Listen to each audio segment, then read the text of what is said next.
La CNESST a rendu public un rapport sur la mort d'un autre accident. Donc, c'est M. Guy Bolduc qui est décédé le 5 juillet dernier. Alexandre, le charpentier-menuisier, avait subi un important coup de chaleur à la fin de sa journée de travail.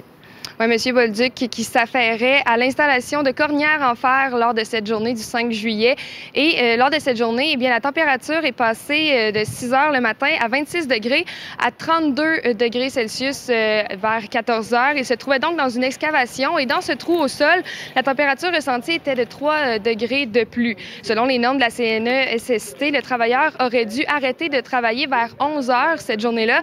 Et dès 6 heures le matin, il aurait dû prendre des pauses de 15 minutes à l'heure. Ces deux choses n'ont pas été respectées par le travailleur. C'est donc lors de sa fin de journée vers 14 heures que M. Bolduc a commencé à ressentir des effets de coup de chaleur. Et là-dessus, je vous invite à entendre la CNESST qui a quelques solutions.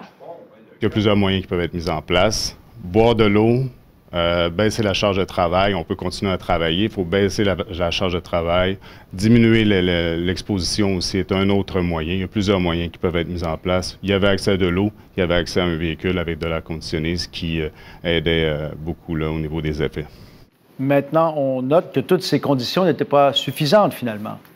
Exactement. Et ce qu'on a pointé du doigt ce matin, c'est le fait qu'on était déjà rendu à notre 3e journée de canicule le 5 juillet. C'est donc un cumulatif de la déshydratation et la charge de travail qui a fait en sorte que M. Bolduc a donc succombé à ce coup de chaleur. Je vous invite à entendre le docteur Dessureau à ce sujet.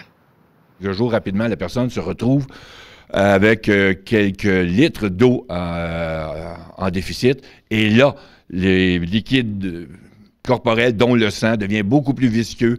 Là, on peut courir vers un épuisement et ça réduit la capacité de se refroidir par la sudation. Merci bien, Alexandre.